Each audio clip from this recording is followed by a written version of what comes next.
Trešā vieta Elmārs Klinsons. Visi klaudē, priecājās un apsveic.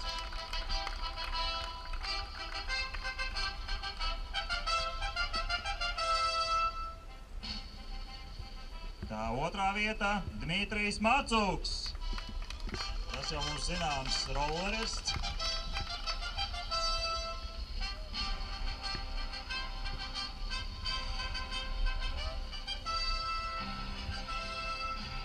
Un pirmā vieta Arnis Tomas.